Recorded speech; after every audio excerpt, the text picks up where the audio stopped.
Hello, everybody, and welcome back to Chiseled. And why do we call it Chiseled? Because we're all a work in progress. My name's Rob Commodari. I'm your host. I'm also the author of the book Better Than You Think and co-author of with 40 plus other authors in the book Next Level Your Life, whom I met our next guest from. And he also, Craig Moody, from Flagstaff, Arizona, for 40 years.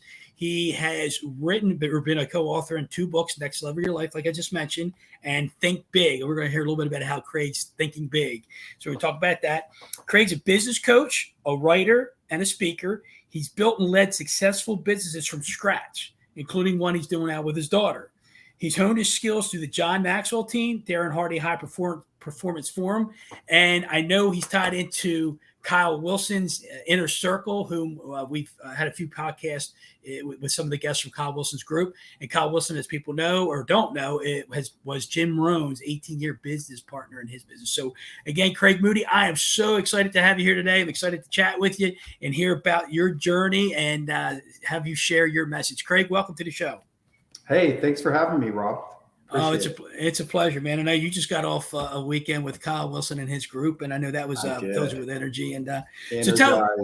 All right, good. Yeah, I did that. I did the Dallas event, and I felt this. I'm pretty sure I felt the same way when you were when I got back from that. Yeah. So one of these times we're going to be at the same event, right?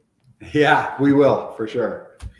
So, Craig, you have a story to share. Your journey from the uphill climb that you had from developing a strong mindset to build a seven-figure business, but it wasn't always sunshine and roses, if you will. It's just kind of funny that I never ever thought I would be that person to get here, because I was from my childhood, growing up in a town I hated and kind of being ripped out of what I knew and brought to this small little mining town. And if you read my book, you would see that I was kind of dumped off there at first to start school with a family who I slept on their couch, and I don't think they liked me because I spent a lot of time alone. So that was pretty traumatic. And this is what I unpacked with help from other people.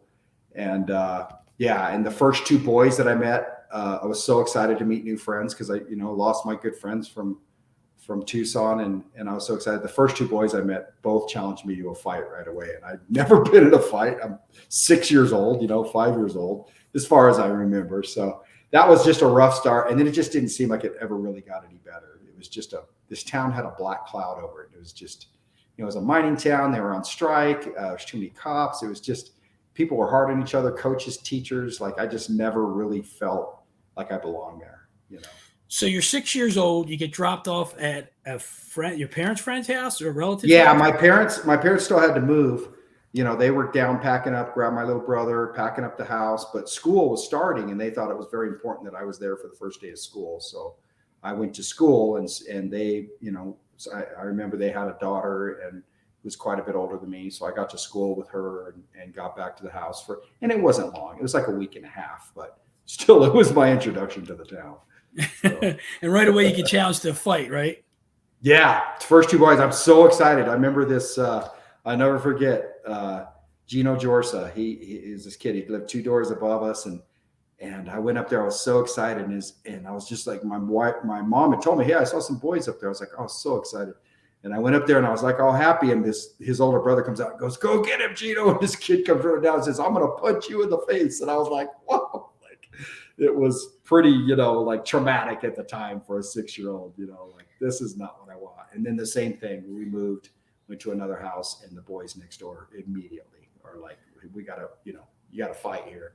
So, and my story, I don't think is unique in any means, but yeah. Well, I mean, Craig, I would put the brakes on that, if you will, because everybody's story is their story, and everybody's story can impact people in a certain way. And so Craig Moody's unique, so your story is unique, and that's what's important here. So you're dropped off. This is traumatic. It's like you said, a week and a half, but and then you had to move again, and you experienced, and I guess as you might have mentioned in a previous conversation, this bullying concept. Is that correct? Oh, absolutely. Yeah, that's all I remember from the time I got there. It was just basically bullying, for the most part. And it happened, and it was life, and you kind of got used to it.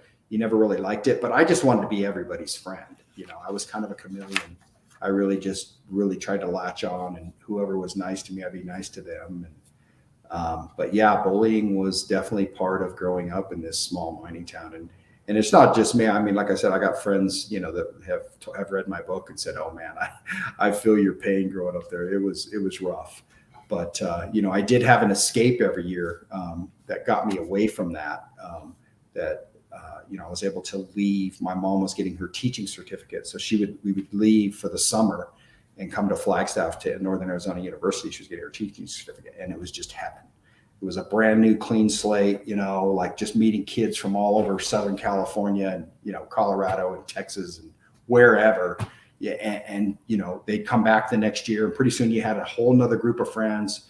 You're in the pine trees, it's raining, it's gorgeous. You're on this beautiful campus, mountains, that was my best memories by far.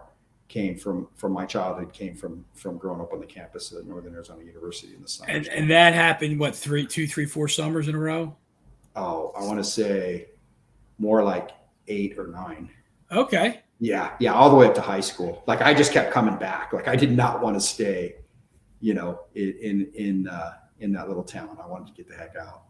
So how did you overcome the bullying problem? Became one for a little bit, like, you know what I mean? And then, I don't know if I ever really overcame it. I kind of swallowed it a lot. Okay. I kind of hid it from my parents, and my parents saw it. My mom will even tell you, she remembers seeing that, and they kind of agree, it was. But again, this is my story, and it was what it was. And, no matter where I was at, I just never really had anybody that lived close to me my age, and if I did, they were probably no good.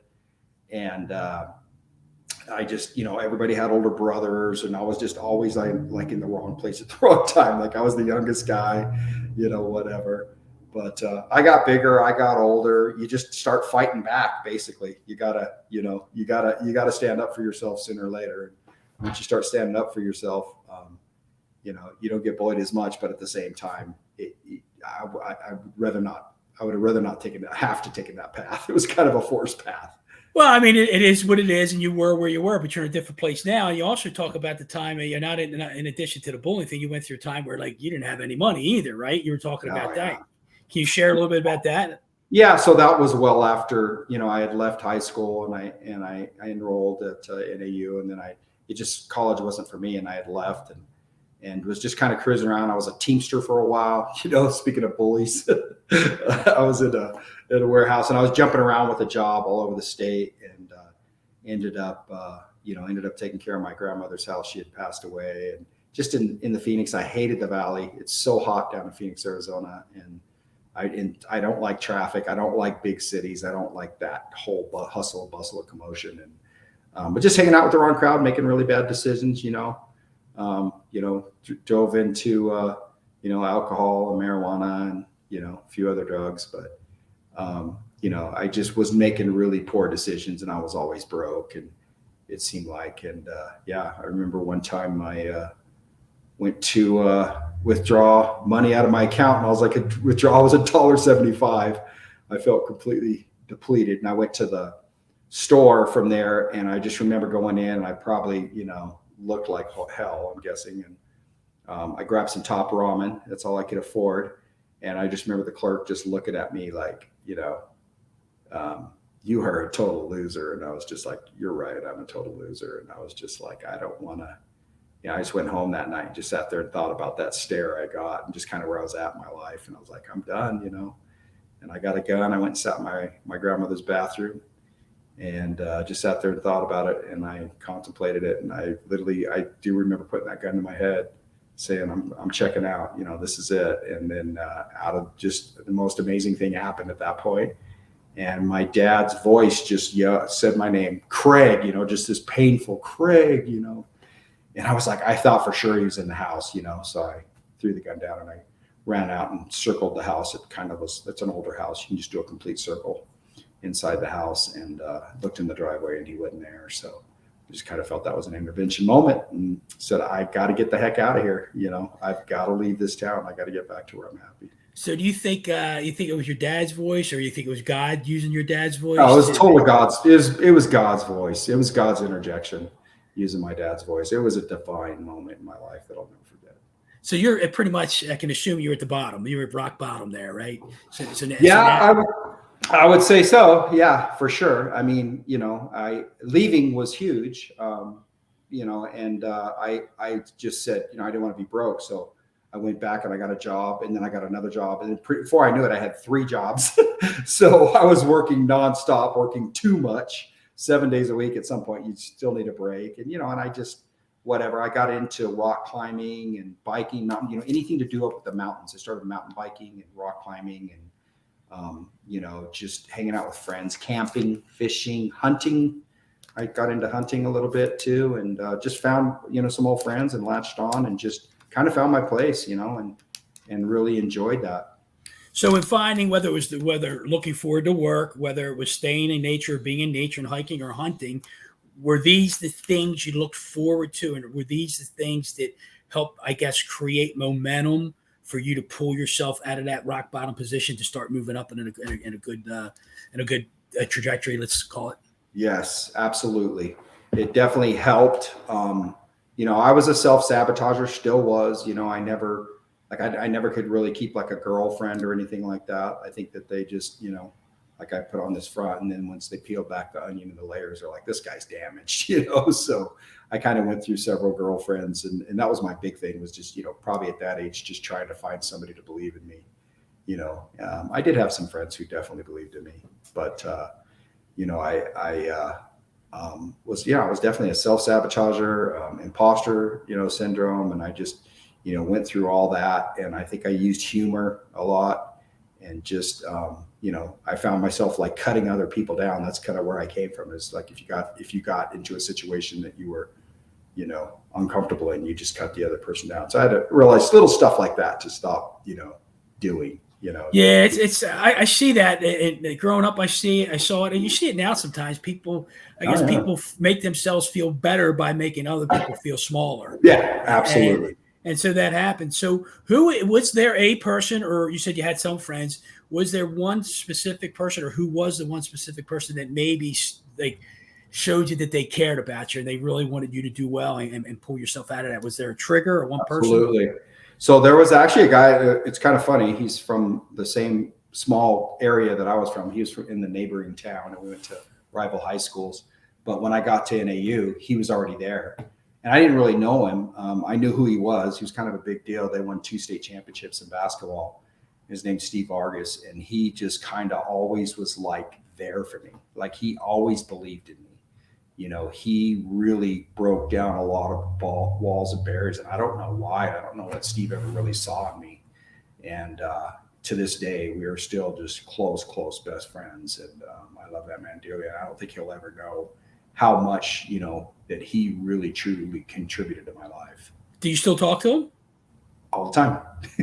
We hunt together. He's my hunting buddy. And we go to the same church. We're both Catholic. And I watched his kids grow up. His kids were, definitely older than mine. And then he watched my kids grow up. Him and his wife, Angela, are the godparents to our youngest, Isaac. And we're in clubs together. We hunt together. We have the same friends. We actually worked together for a long time. He was my boss for a long time. That was very difficult. Yeah. Because I still wasn't a great employee, I guess, back then. But yeah. So you joined through this guy, what's his name again? Craig, did you say? Steve Vargas. So Steve Vargas, mm-hmm. And you joined the Catholic Church, I think it was in the 90s, mid to late 90s. Mm-hmm. Yeah, I started going to, actually, the one thing I could take away from that little town is when I was in high school, when we were in varsity football, we had to be at the church every Friday morning before games. We had to be there like at 6:30. And I was raised in another church, and my parents had their church, and my parents had their life, and my brother had their life. And I, I'll tell you, they love their life there. Like, my parents love this little town. They still they live there half the year. And, my brother said it was a great place to grow up. But again, my story was I didn't. And even that church, like, still no boys my age. It was just kind of weird. Like, all the anybody my age was pretty much weird, and it was just, I never enjoyed it. We did have a younger couple ministers that came in about my high school years that definitely made an impact, but I never felt peace like I felt peace in the Catholic Church on Friday mornings, waiting for the high school. I was just like, this is peaceful. the stained glass, and there's just something about it. I felt the Lord's presence. So you're in the Catholic Church. I know you said you weren't crazy there in that spot there. No, not at all. I visited. I would go to mass on occasion, in my mid-20s or so. Again, of course, I wasn't Catholic. I wasn't participating, but I was an observer. And until I met my now wife, girlfriend, Angela, and when I decided, this was going to be the real thing, I said, all right, this is God's plan. I'm going to join the Catholic Church, and we're going to get married in the Catholic Church. So you hear your dad's voice when you're at that low spot, and it was God talking through you, using your dad's voice to call you. You meet Angela, and you're creating a little momentum in a positive direction, yes. correct? Steve yes, Vargas helps you out. So talk to me. What happens then? What happens next?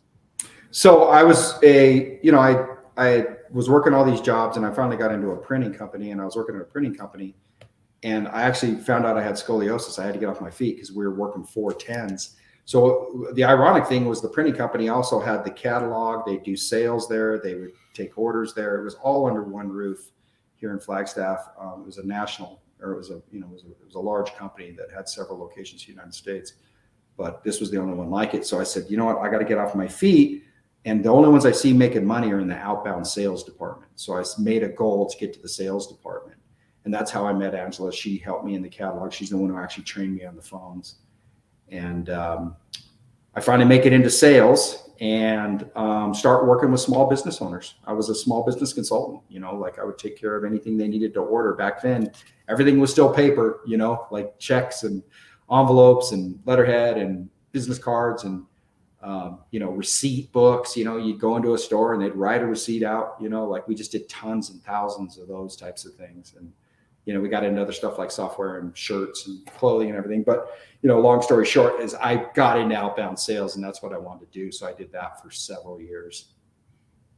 And then, so you're working your way up, you're working 3 jobs, but then you started a contracting company at some point. Is that correct? Yeah, exactly. So I, sitting there talking to these people, and I'm just like, I've got to get on the other end of the phone. Like I'm talking to, people that are not much more intelligent than me, and they're making, decent money.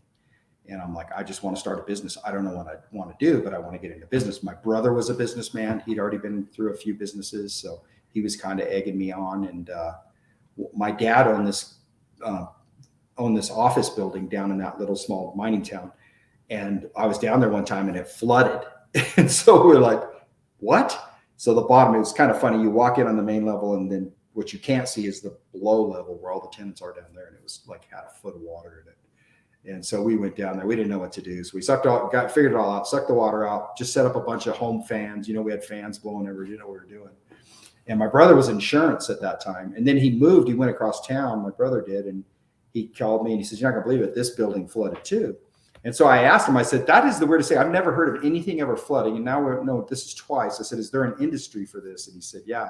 He said, this carpet cleaner stopped by and it says structural drying. So I was like, huh? And he goes, yeah. He's like, this is pretty cool. You should check it out. So I looked into it. He looked into it. And finally he called me. He says, hey man, I'm done with this insurance crap. I think we need to go the restoration route. Are you in? And I wasn't sure. I had steady pay. I was, wasn't a risk taker. I was like, oh, I don't know. And my wife and I talked about it. We had enough equity in the house. So long story short, I went ahead and took out a second and bought into a franchise. And how old were you at this time? Oh, it was 20 years ago. So I was 37. 37. Okay. Yeah. Mm-hmm. So you take that chance. Now you're doing the cleaning, and that led to what next? 36, 37. Yeah. So I started doing the restoration, and, it's kind of slowly going. Like my brother and everybody else seems like they're doing so much better. And I started figuring out, but I got introduced to one of the other franchises introduced me to John Maxwell and personal growth and development. And I'm like, what the heck is this? So that was your first introduction into personal growth and development? First introduction was John Maxwell. And I never even thought about it. He kept telling me, he says, look, he's like, the business is out there. We're just not good enough to go do it. He always told this story about him and his brother. He told his brother, it's like, we're just not smart enough to run this company. We need to grow ourselves. And Maxwell taught us that, if you want to grow yourself and grow your people. If you're a 4, you think you got some skills, you're a 4 and you want to grow to a 7, you have to personally apply yourself and grow. So I bought all of his, just started buying all of his books and all of his modules and his 21 laws of leadership and 17 laws of teamwork, and just started doing it and started teaching it to my people. I started hiring employees and saying, here's what we're going to do. So somehow, some way, I started growing. Yeah. That's awesome. So now John Maxwell's walked in your life, and you've had some other, I guess, personal growth and development leaders. Yeah. Well, I had started having kids. Yeah. So started having a family at that time, and the pressure was on, and had kids, and just started hanging out with. I got into a referral group, found my way into a referral group, and then I picked out like 3 or 4 guys that I thought, these guys are high level. I need to break them out of here. Let's go talk. And so that happened. Talked to the leader of the group owned this realty company, a painter, a flooring guy, and a couple other guys. We've gone through some of them, but I said, hey, can we just start meeting for coffee? And that soon became my mastermind group. And Andrew, one of the other guys who's higher level, he kind of ran it. He was on the same page with me, like, yeah, we need to do this. And he was real high level. We were all chasing him. So they became my informal board of directors, and we'd meet once a week or every 2 weeks. Sometimes it was coffee. It kind of evolved over the years from early morning coffee meetings all the way up to lunches to, we had homework. We had to send each other. There was a lot of accountability there that I guarantee you was probably the biggest single factor of success for me, was having those guys, making sure I was doing what I said I was going to do the week before. Man, I love that, Craig. So that is that mastermind group still around today? You guys still is. Yeah, we still meet for sure. The members have changed, and some people have sold and moved on, but I still meet with them. I still have we talk about my daughter's company. We talk about my coaching company, and since then, for the listeners, I've sold my contracting company.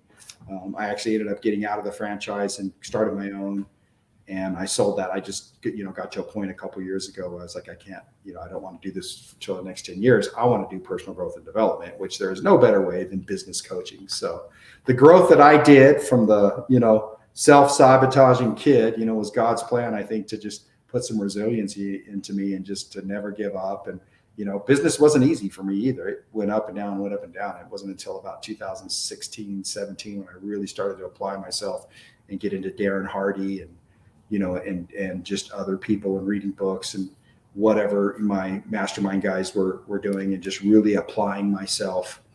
And just like I'd lost 50 pounds in 2018. And then I, just started really getting into insane productivity and just doing everything Darren told me to do. And my business started going uphill from there. Like I really launched it through COVID. I was able to stay home with my kid, and I started just running the business from my house, and I just managed the managers is what I did. I put together a management team.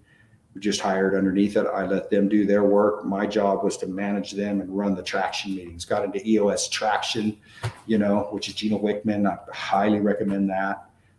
Everybody kept telling me, all my friends around restoration, they're like, man, you got to get traction. As soon as we got traction, we took off. As soon as we got traction, and I never listened to them. Like 3, 4, 5 years. Finally got traction. Guess what? We took off with traction. So now one of the things I teach my people is traction. If they have a team, I get them into traction. Wow, that's great, man.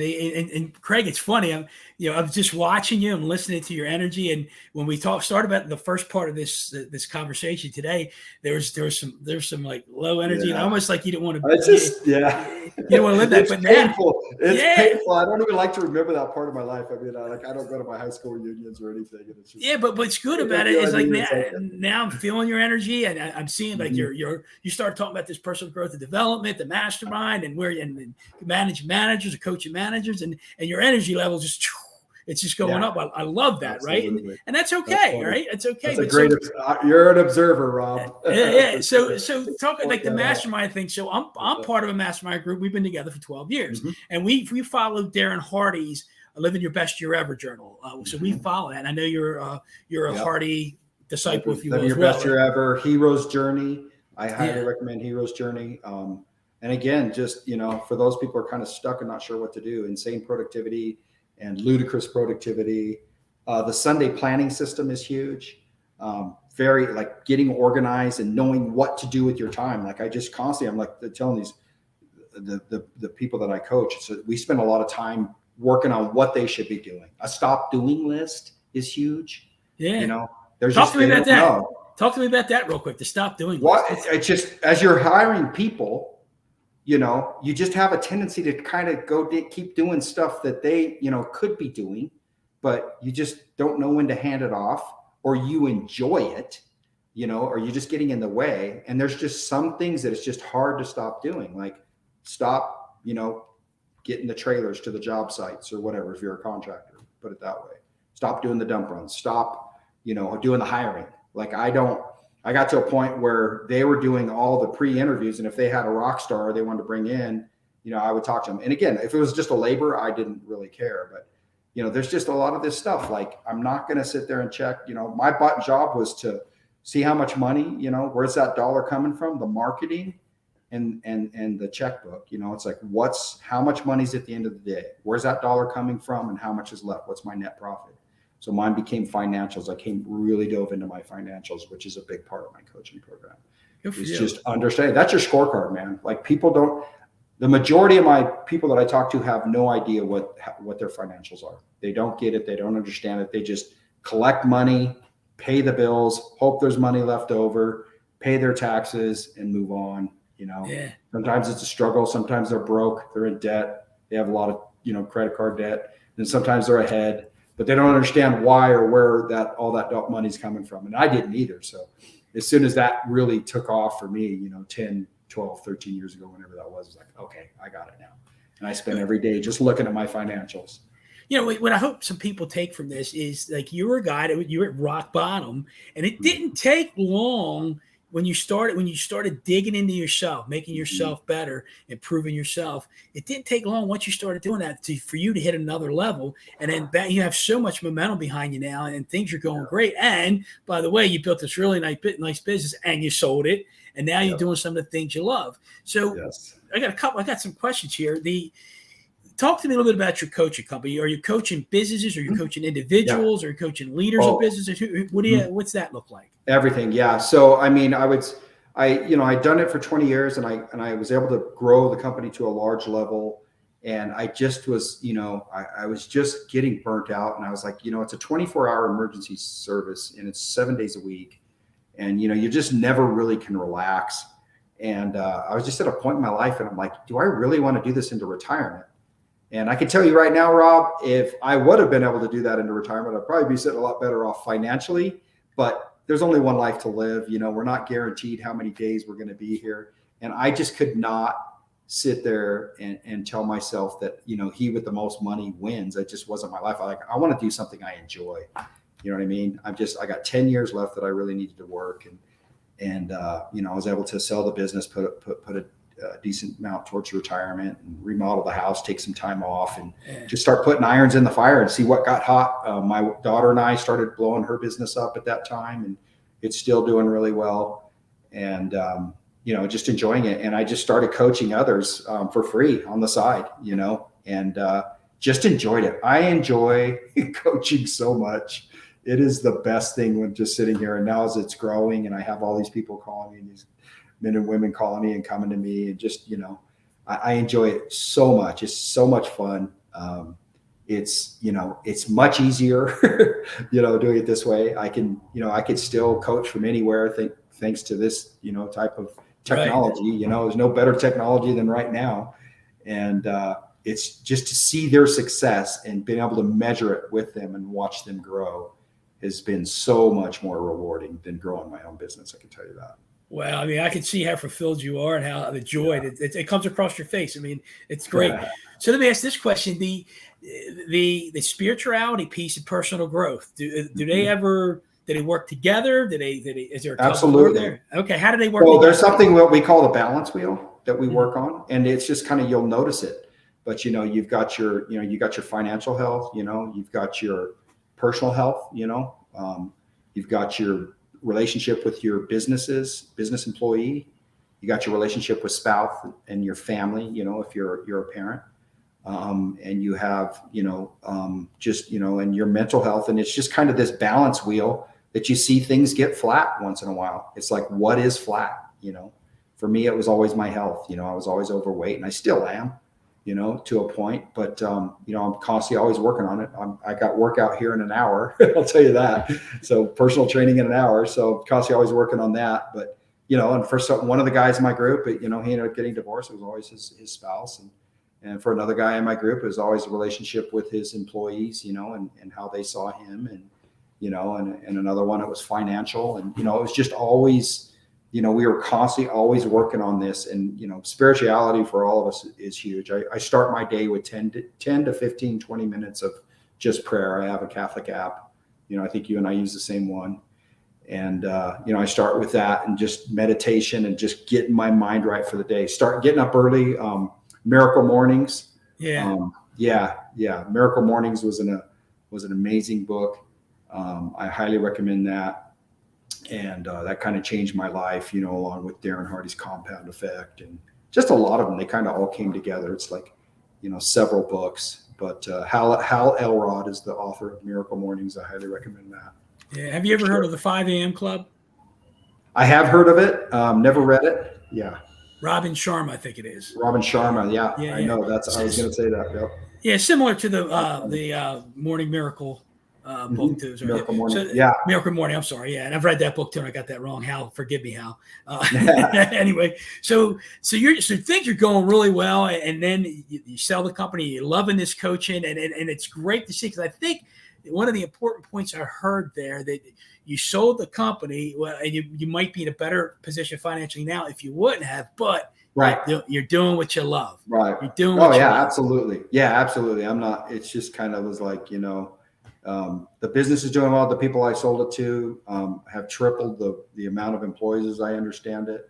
I know the revenue is high, but I'm happy for them. But it's also they're younger and they can handle the stress that comes with that. So I was really about the stress, and then we've got my youngest is starting his sophomore year in high school, so got a few years, and it just really opens up a lot of options, I would say, in the next 3 years of where I can go, what I can do, where I can live, so looking forward to being a grandparent. I found out I'm going to have a granddaughter soon. Congratulations. Thank you. Yeah. Looking forward to that. So Craig, earlier in this conversation, you made a comment and you said, when you were younger, you struggled with that whole imposter syndrome now. Mm-hmm. I'm going to ask you now, where you are in this stage in your life, do you still feel like you're an imposter? The imposter, I think in all of us will probably never go away. I acknowledge the imposter in me. It creeps up and I don't let him in. I choose not to let him participate in the meetings anymore. Ooh, so I love it. So if he does, show up, it's the old Craig and it's like, hey, how you doing? I've acknowledged you. You can go now.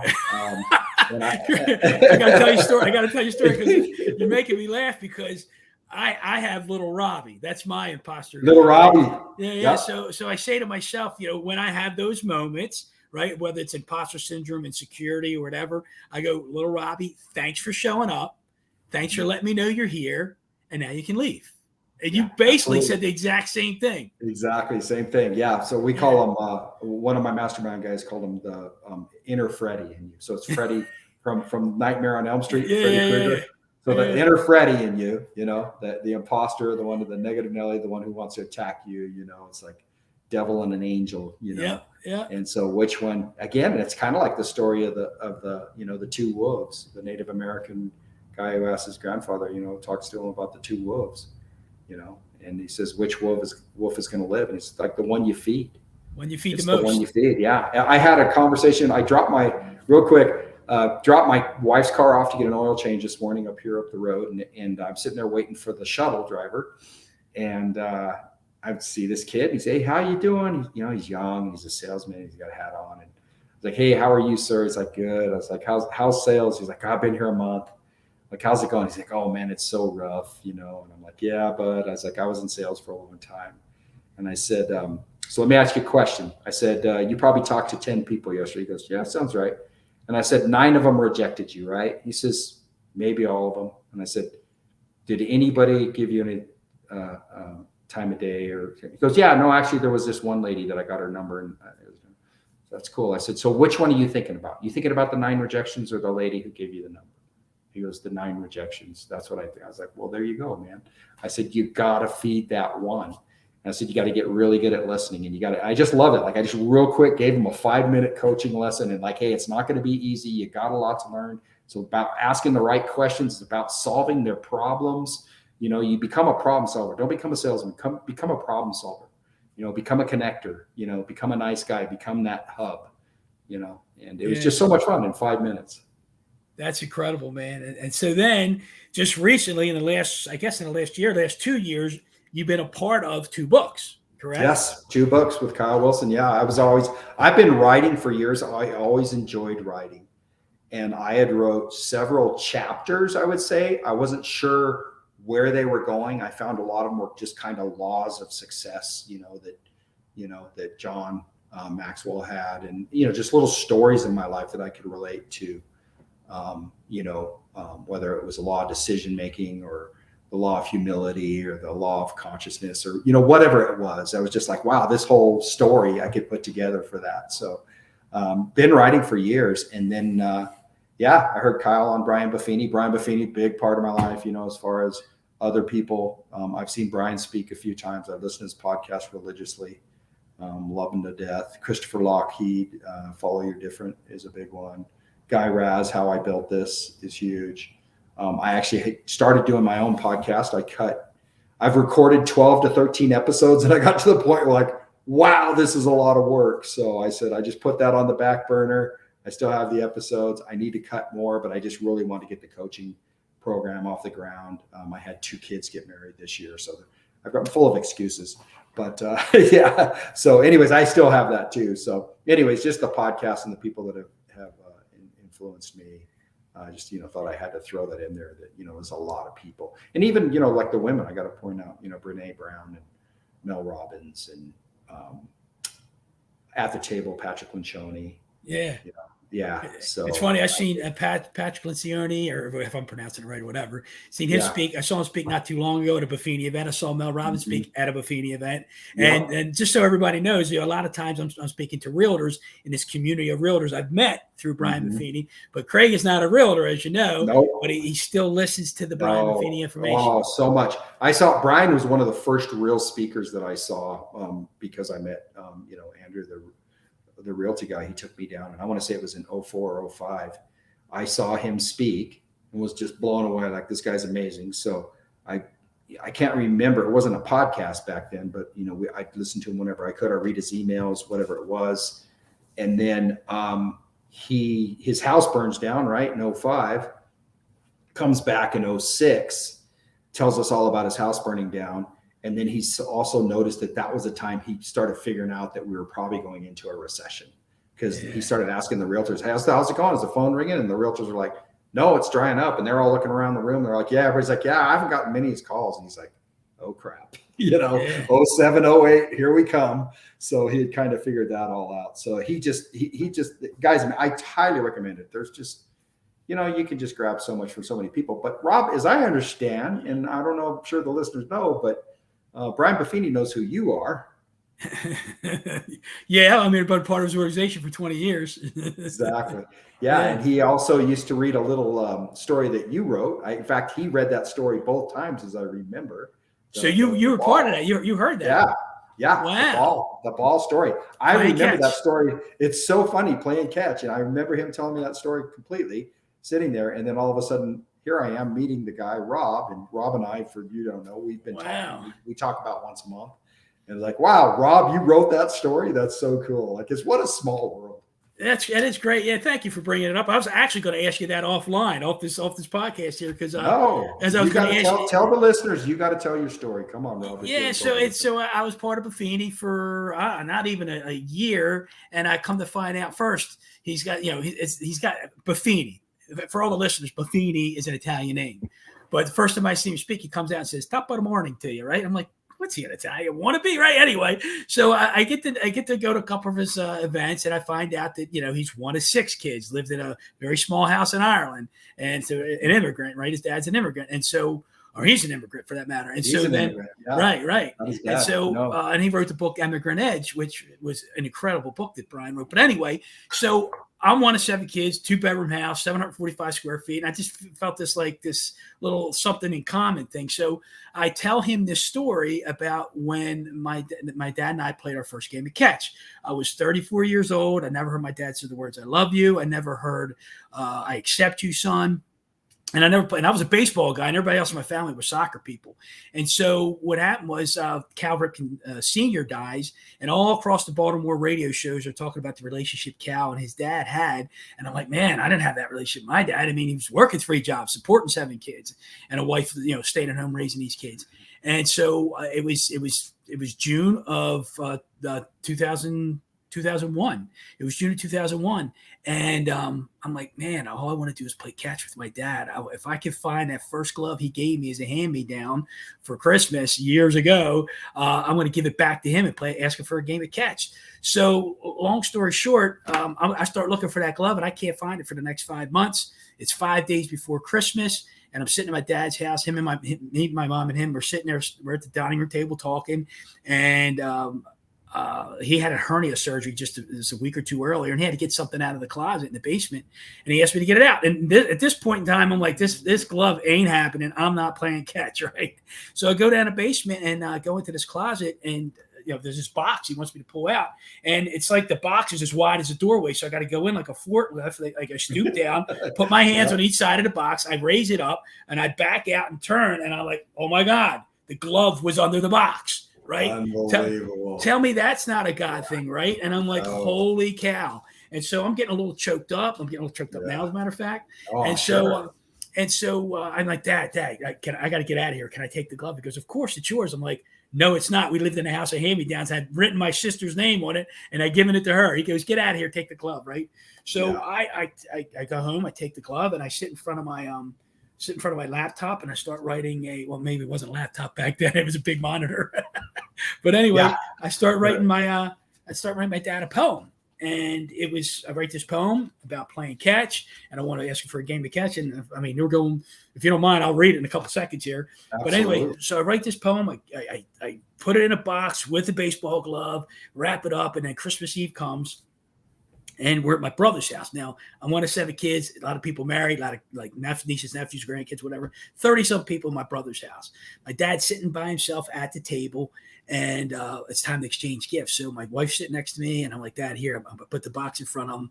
He unties the ribbon, pulls out the poem, and tears start flowing from his eyes. I'm like, oh my gosh. I said, I've never seen my dad cry. And he looks at me, and he says, he goes, when the weather gets nice, we'll play catch. I'm like, no, Dad. No, Dad, tomorrow morning, 10:30, Christmas Day, I'm coming over. Mom's taking a picture, and you and I are playing catch. And so we did. And then so I shared that story with Brian, and I just shared it with him because I just felt this coming out of there, and I shared the story with him. Next thing you know, I get an email from his assistant asking permission from me for him to use this story on stage in front of thousands of people. And because back then he used to do like 2 events a month, right? Wow. And so for 3 years he shared this story. And the moral of the story is this: that Rob was a guy that goes 90 miles an hour because his foot's floor in the gas, right? But he's not going anywhere because the other foot's on the brake, and the foot on the brake is preventing him from moving forward and living the life he's supposed to live.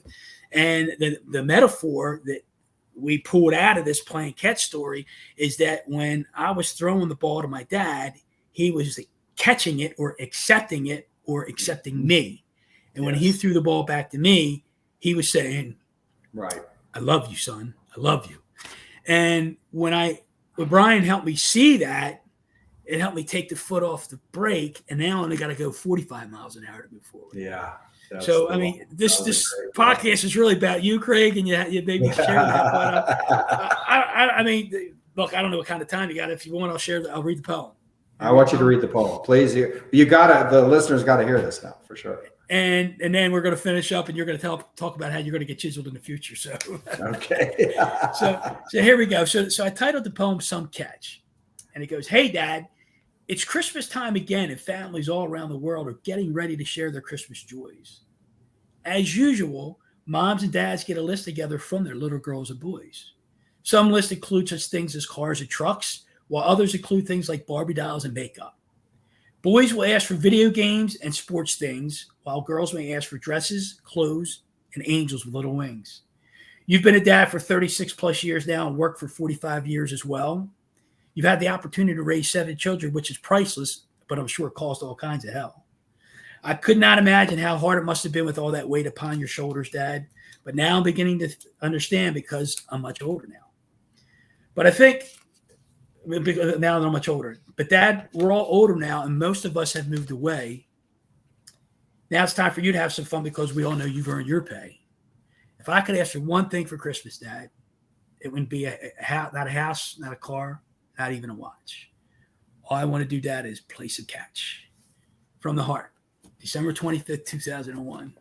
So thanks. You get me a little teary-eyed here there, Craig. Unbelievable. That's great, man. That's a great story, Rob. And sure. I feel like we turned it on me, and it's not supposed to be about you. But something's always holding us back, right? Something is always holding us back, and in that time in my life, that's what held me back. The fact that I didn't hear I was loved or accepted, and you had this bullying thing going on in your life. You had this maybe abandonment, even though it was only for a short period of time, and maybe this loneliness that you were going on, I don't know. And then you found something you love. You found something you enjoyed. You found a trigger that pulled people and things and the personal growth and development, God, the Catholic Church pulled you out, and now Craig is living a life he wants to live. And his my wife, my wife was a big part of that. Believe me. Yeah. So, sure. Craig, man, I thank you for letting me share that. But again, it's about you. And absolutely.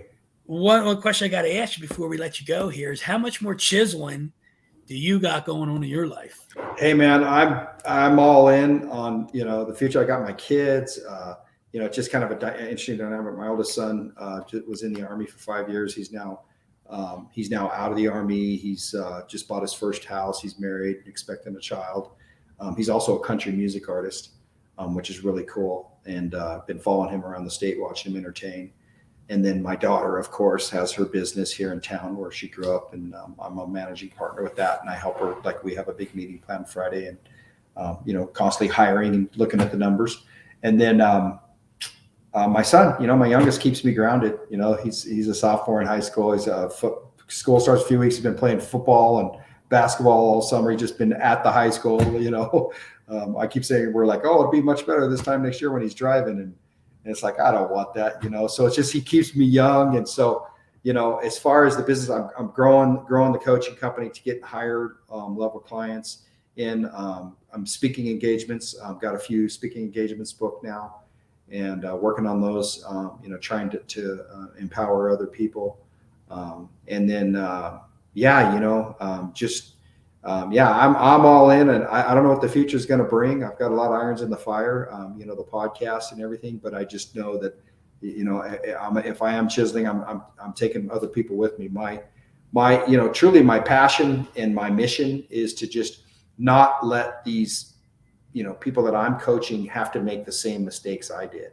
I know there's a lot of them out there, especially like contractors and service industry type people, the trades, even skincare. It's been amazing. I've coached a lot of different companies, lawyers, it's all been different. But as far as just this, this self-sabotaging and just beating themselves up and too prideful to go ask for help. That's my mission is 66% of all businesses fail within the first 5 years. That's way too high.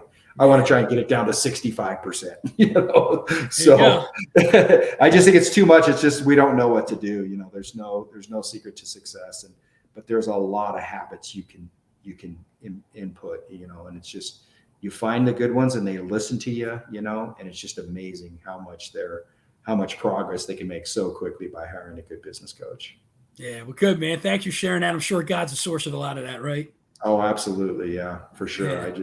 Yeah. God's leading the way. I'm just kind of following, There you go. I'm just listening to God's plan, but I do need to slow down. I got to take a couple irons out of the fire, play hard, hunting, boating, camping, traveling, so I'm getting a little bit older, so I got to slow down a little bit, but I'm enjoying life.